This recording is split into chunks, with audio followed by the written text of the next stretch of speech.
Hi everybody, Dr. Debunk here doing another video. Been off a couple weeks, but I'm back. I'm going to try to do two today.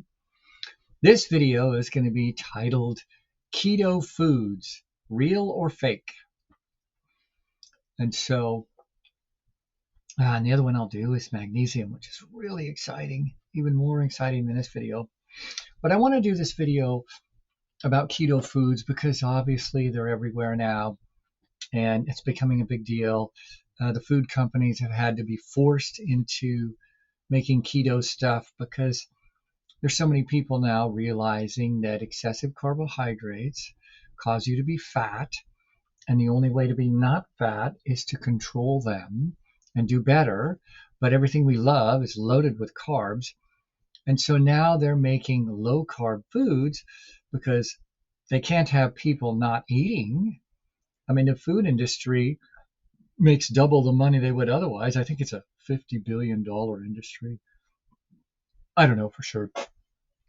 But really, it's half. It's 25 billion. But Americans overeat double the food they need every day. So food companies and the government want us to be fat because it's a cash cow. And so they have to make keto foods because people are looking for alternatives. And so anyway, so that's what I'm doing. And back there, you can see the little, I got a couple food products that I'll show you some labels because labels are deceptive. And so we have to do some education first. First, we have to talk about labels so you know how to read them. And then I have to define for you all these different things they're doing with carb foods. You know, you'll see on there now, you know, net carbs and total carbs, but the food themselves, like, do you know what modified food starch is? It's complicated. There's a whole bunch of stuff, and I've spent a few days here looking at this stuff because I didn't realize either. I mean, I've been seeing these words like, what are resistant carbs? What does that mean? What are cross-linked phospholipid RS4 wheat starch carbs? Did you get that? Cross-linked. I have to read it because cross-linked phospholipids RS4 wheat starch products. What the heck is that? It's like it comes from Mars. Might as well. All of this is the food industry's desire to make keto foods to sell. Obviously, they only care about selling. They don't care what it does to you. Okay, so diving in, let's grab, well, this is real common. I don't care. It's their product mission. I don't care. There's other so-called keto carb balance, whatever they want to name it. But on a label, you know, and you've all looked at them, you can see it here, but I'll just go over it. You know, the important things are, you know, and we're going to restrict to carbohydrates, fat and protein stuff, calories, I'm not going to get into. But, you know, they'll list the total carbs, then the dietary fiber, and the total sugars, which sounds fine. That's good. But wait a second. Why don't they list starch? So I think I said this in some other videos, but there are three kinds of carbohydrates, basically. There's simple carbs, sugars, starch carbs, which are just complex sugars hitched together, and then there's fiber, sugar, starches, and fiber. Why don't they list starch? Just put it on there, starch. I mean, what? The FDA regulates this. What person in the FDA would allow the food companies to leave out basically the bulk, at least 50% of carbs or starches? You don't have to list it? Well, what the heck is that? That leads to confusion. They purposely want to confuse you. And so it's typical for you to read a label. So we'll look at this one. It says, and this one isn't that bad because this is a game, and we're going to talk about the game they're playing here. But the total carbohydrates is 13, the fiber is 12, and the sugars is 0. So what's the other one carb? But other very common products read like this: 10 total carbs, 3 fibers, and 1 sugar. Well, the total carbs should add up. 3 plus 1 is 10. Did you know that? According to the FDA guidelines, 3 plus 1 is 10. It's madness. So And the reason it's not is because there's 6 starches in there that they don't list because they don't have to. So a person will look at that and say, well, there's only 1 carb of sugar. There's 3 fibers. I know that doesn't count. So people think it's 1 carb. No, it's 7. There's 1 plus 6 starches. And they've been doing that for a long time. But now the game is changing. Now you see stuff like this, where it says fiber is 12 and carbs are 13 total. So there's still 1 missing. Well, what is that? We'll get to that. And so labels are confusing. But this is what you need to know. The total carbs minus fiber is the real carbs. Now, that's been true up until now. And now I see this new game they're playing, and that's not even going to be true now. Now, well, you'll have to believe or not believe what I'm telling you in this video, because now you're going to have to even be smarter about labels to know what's really in there. Okay, so let's talk about all these different things they're doing with starches and carbs. Most of it revolves around starches, but they're playing games with sugars too.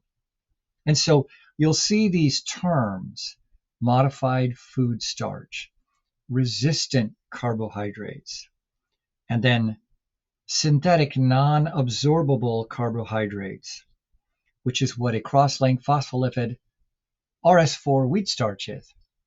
There's a bunch of these. So it took me a bit to get into it, but I see most of it now, these words. And so let me explain it to you. And then we'll ask the question, are keto foods, I'll ask it again, what I said in the beginning, the title of this, are keto foods real or fake? Well, we'll try to build evidence. I'll show you 1, 2, 3 products, but there's like 10 of them. I just went to the store and looked at them. And I didn't want to buy all these useless foods, because if you think I'm going to eat this junk, you're crazy. I mean, and I'll explain why. Not that it's bad for you, but it's more carbs than they say. And you can judge for yourself. So modified food starch has been around forever. And it mostly has to do with the manufacturing, the industrialization of carbs, of starches. They add, I didn't look, but I saw at least 20 on a list, 20 different ways you can modify starch. And they do it so it sticks better, or is processed better, or it makes the food more amiable. It really has nothing to do with the calories or the amount of the carbs. It's just manufacturing.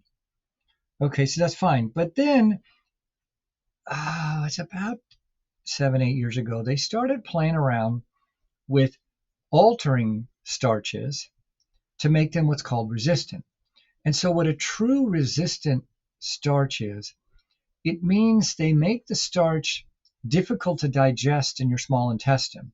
So we eat food and we start to dissolve starches actually in our mouth. We have amylase, the enzyme that breaks down starch, most starches. And then it continues in the small intestine. The next 24 inches after our stomach does most of the absorption. and so they realized they could modify the starch. So not the modification that I first mentioned for manufacturing, but chemically alter it. So they shouldn't even call it modified food starch, but they are. And so now you have 2 meanings for modified food starch. It should all be called resistant starch, but it's not. And so to go on with this, resistant starch is where they alter the starch so it's digested later in the large intestine. And I am, of course, not surprised when I see very small amount of scientific studies to understand this process. In other words, they've come up with all these ways now to make resistant starches, which is all for the keto food industry, so that now the starch breaks down in the large intestine. And they're implying that the bacteria in the large intestine will eat up most of the starch that's broken down into sugar or complex sugars, and so that you don't absorb it. But that's not true at all. And that's what right here. So here's 3 studies that I looked at. I was looking through because this whole thing, they have these products called midsole, fibersome. What's the other one I found here? And something. Anyway, and so these are resistant wheat starch, like this one's called resistant wheat starch type 4. Anyway, and the studies are discussing how they work. They break down starch later, and it really has nothing to do with what's important. And what is important is, do you absorb the carbohydrate in whatever form into your bloodstream?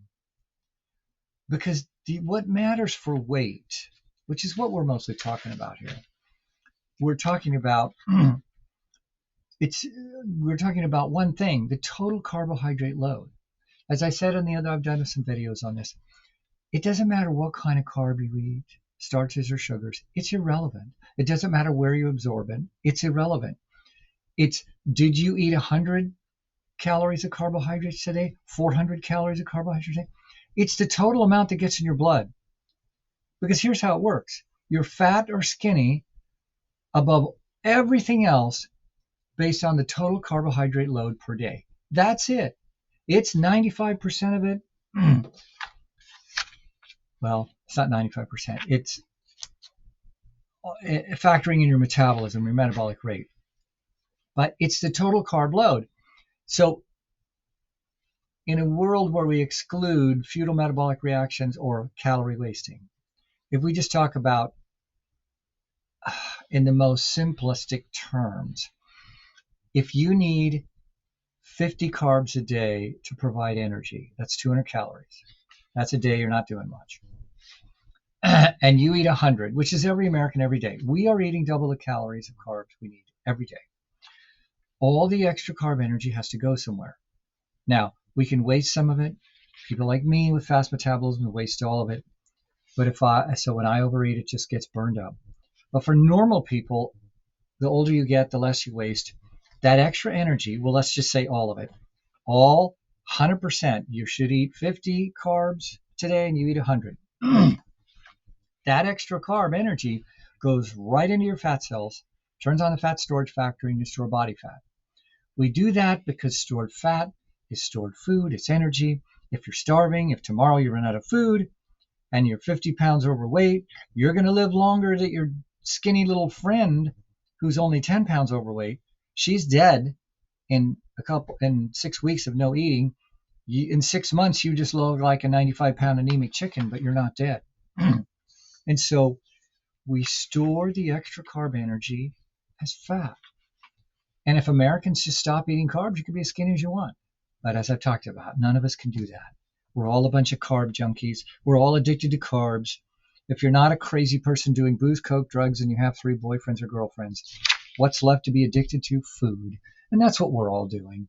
And so it's a long process to get better at it.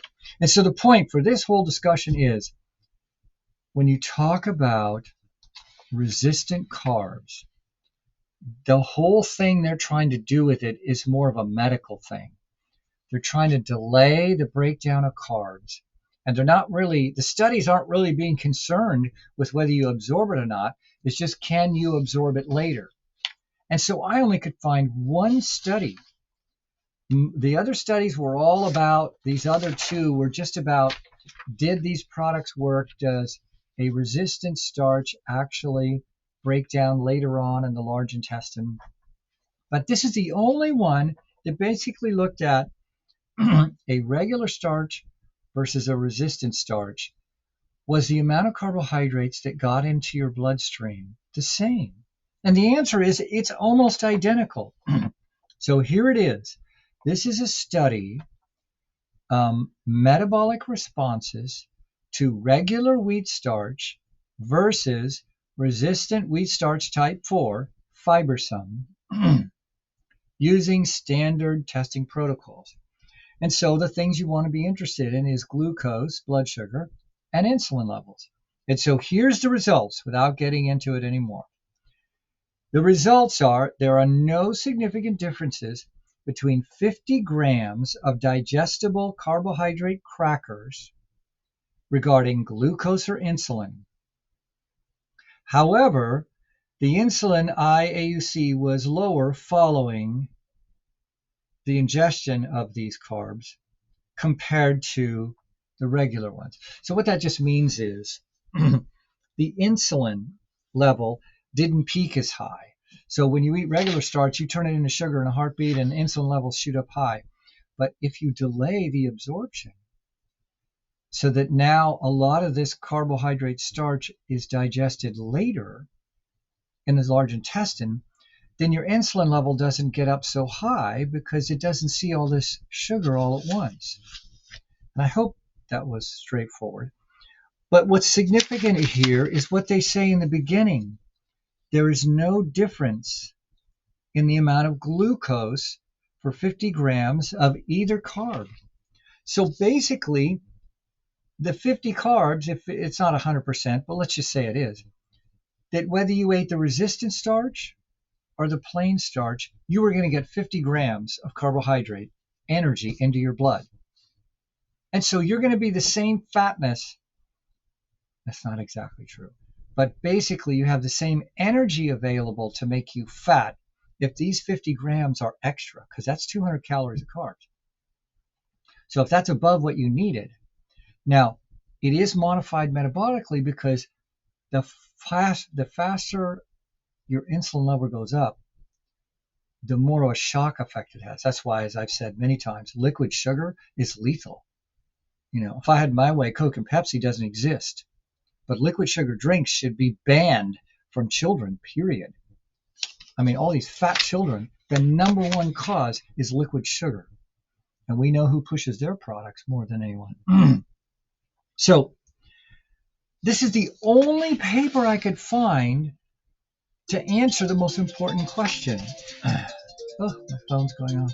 Just ignore it. Where is my phone? Shut up. Sorry, I don't want to end the video, as I've said before, because then I have to do some editing, and I don't want to. And you all know that I don't care about looks. It's about results. Okay, so back to this. That was intermission. So the only data I can find is that resistant starches will not help you in weight loss at all, or maintenance, because that they might be beneficial for diabetics. It sounds like it is.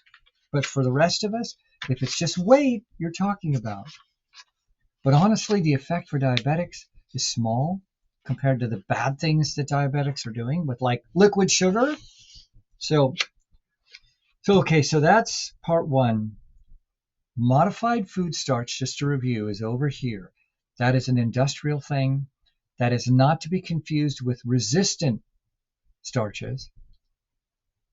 But it's troubling what I'm going to tell you. We'll get to that. And so that's 1 and 2. The third thing is right here, synthetic non-absorbable carbohydrates. I haven't memorized that one. So what they're doing now is making these Martian carbs. I mean, it's a good analogy. It's like, because they're chemically made. So synthetic non-absorbable carbohydrates. And I didn't get into the details, but they are these strange chemical reactions they're doing with glucose and fructose and probably some simple starches called disaccharides. I didn't really look into it, but they're non-absorbable. And the little bit of studies I found seem to suggest it's true. I think most of them are sweet. You could say that,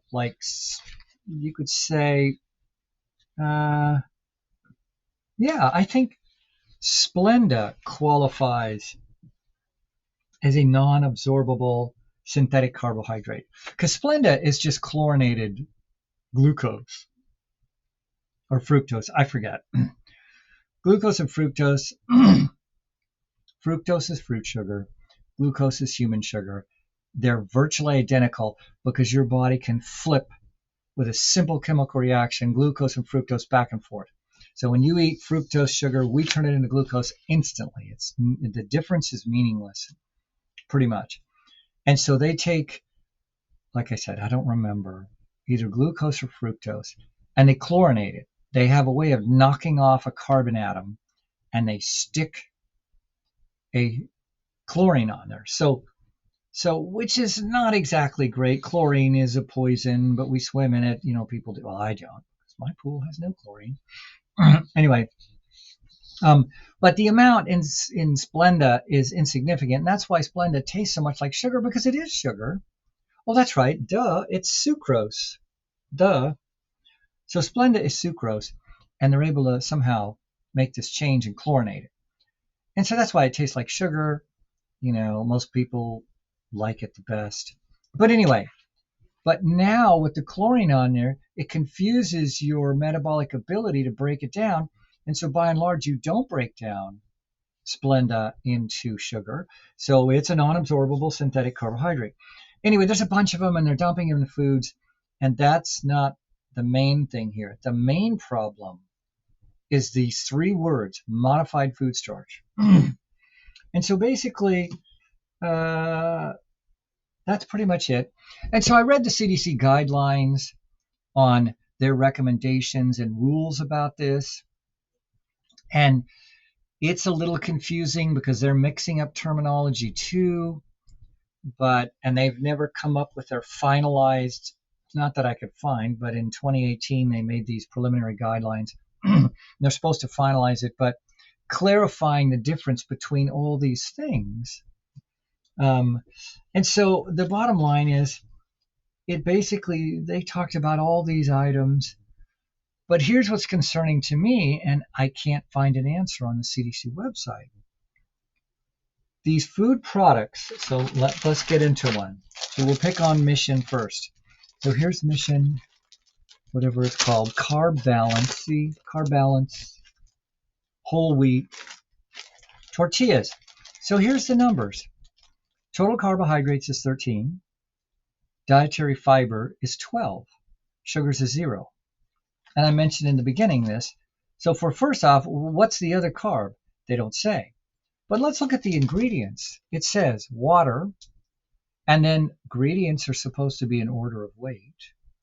The next one is modified wheat starch, then whole wheat flour, whole vital wheat gluten isolate, vegetable shortening. Okay, so why in the world are they putting vital wheat gluten isolate?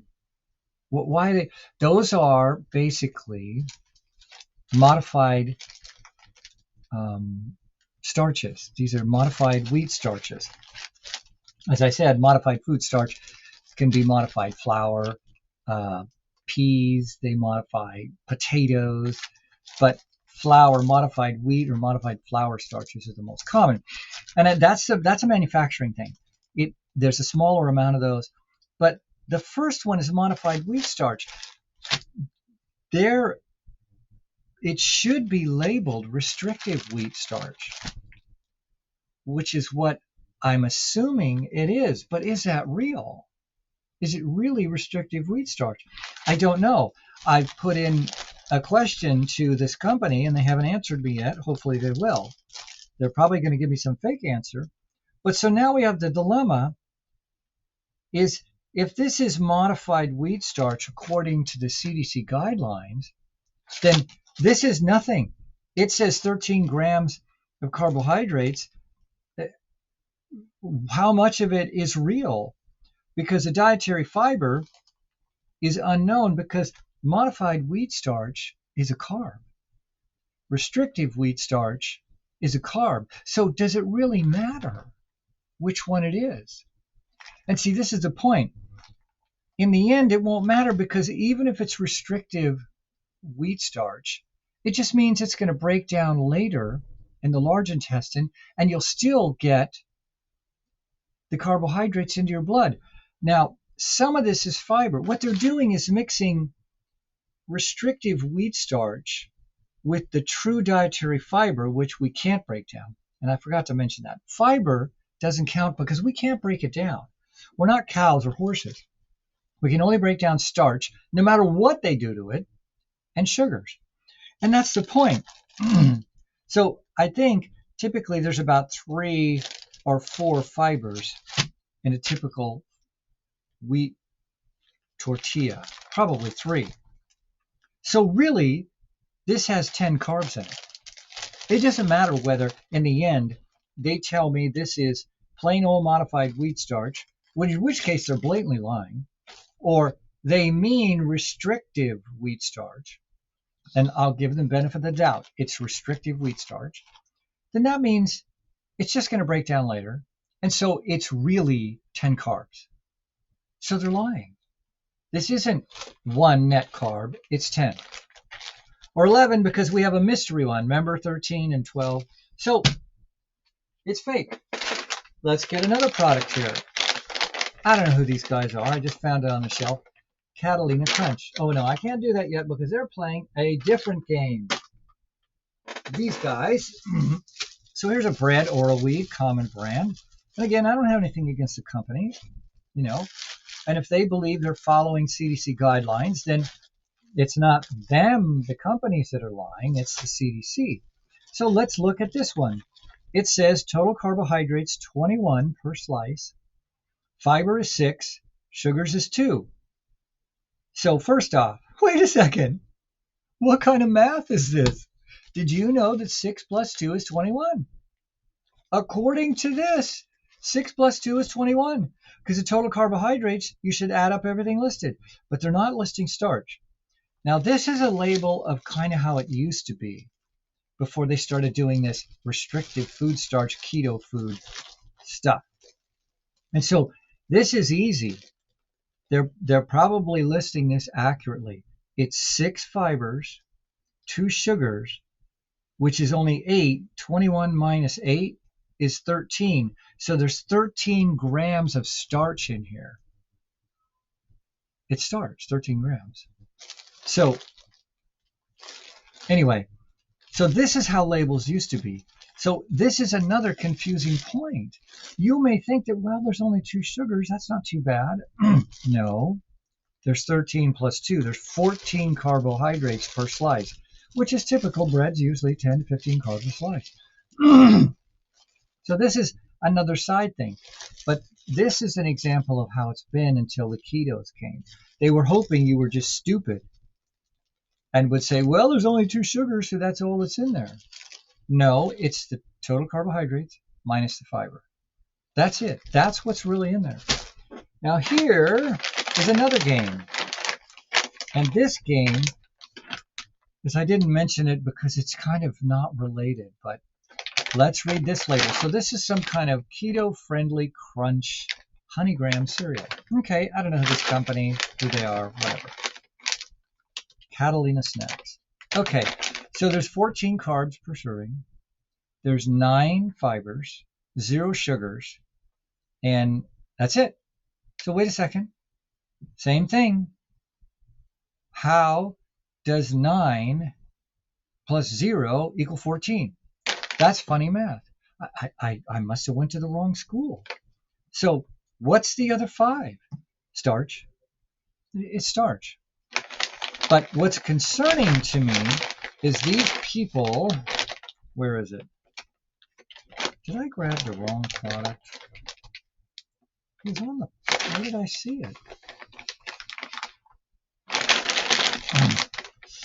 Where did I see it? Oh, I grabbed the wrong product. Oh, no, this is the right. So this is another example of the bread. This is what they're doing with cereals and so many other stuff. I think there's some chips that do it. They just don't list starch. But on my phone, that's where I put it. I didn't want to buy any more of this junk food.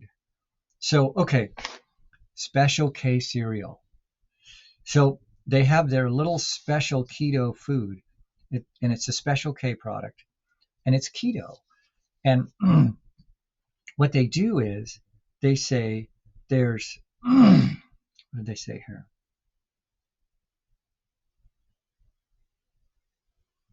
So they're saying there's, what was the total carbs? I think there was 12 carbs. No. I should have wrote it down. Anyway, what they're doing is something I've seen them do. I think it was like 9 total carbs, 6 fibers. Okay, this one's on the phone. So it was a Special K cereal. It's a keto cereal that Special K made. And um, I don't remember the numbers exactly. I didn't, like I said, want to buy it again. But it didn't add up. What they were saying, there was like 12 carbs and there was like 6 fibers, and then there was -3 carbs from this aloe product, and the net was 3. And I was like, wait a second, how do you minus carbs? So there was 12 minus the 6 fibers, which is legit. But then because there's this aloe monosaccharide sugar, I think that's what it is, that subtracts away 3 more, and then you get 3 net, which is a bald-faced lie. You can't subtract carbs. There's no products that get rid of sugar, that bind it to get rid of it. They do have these things called starch blockers, and that's kind of what these I think that's where they came up with these modified wheat starches that I was talking about, the restrictive, but I don't know for sure. But anyway, the point is, they do this with sugar alcohol. You'll see a product that says there's, going to be 8 net carbs, but then there's 4 sugar alcohols and they subtract that. You can't subtract that. Sugar alcohol becomes a carb. Your body takes about 50%. There's different kinds of sugar alcohols and your body makes them into carbs. So they add up. And the general rule is if there's 10 sugar alcohols, 5 of those be turned into carbohydrates. But the food company doesn't have to list it on their product because it's not a carbohydrate when you eat it. And so that's what they're doing with this product. They have a new one here. I don't even know what this stuff is. It's some kind of simple sugar. I think it's something like stevia, but you can't subtract it. So when you see, which is a side issue here, when you see a product where they subtract the carbs, not because it's fiber, that's a lie. There's no such thing. There's no such thing. So anyway, so those are examples of what's going on here. And so based on the information of how the CDC defines this and what I'm seeing on labels, I can only come to the conclusion that keto foods don't work. They're, again, lying. And I don't think it's the food companies, because the CDC did not the CDC, I keep saying that, FDA, sorry, forget every time I said CDC. I'm just so used to the drug thing and the CDC. It's the FDA. The FDA's 6-page guidelines for companies that are making these products really left it vague on what they can call their products, So they are mixing, from what I see, up a restrictive carbohydrate and a modified starch carbohydrate. They're basically acting like it's the same thing. But like I said, the net is the same. It doesn't matter if restrictive carbs work. If restrictive starches work the way they say, and they really delay absorption, it will definitely lower the sugar shock value of what carbs you're eating. It delays the onset of the peak of this huge insulin peak when you eat a lot of carbs. So it could be valuable in diabetics, absolutely. But as far as weight and other health aspects, you're getting the same load of carbs. Like I said, this is the only study I could find on PubMed that addressed the issue, and there is no difference in how many carbs you absorb. So the bottom line is I have to conclude, based on the evidence, that there is no value in this, and there's deceptiveness. These low-carb keto foods are not low-carb at all. The ones that were listed the old way, where they're not using the modified wheat starch like Arrowhead, they're just doing the stupid card. They're telling you 21 total carbs and 6 fibers and 2 sugars. So, 2 plus 6 in their world is 21, but really they don't list 13 grams of starch, which is the same as sugar. Once it gets in your body, you turn it into glucose. And so I do not recommend keto foods. You should stay away from them. it's too complicated.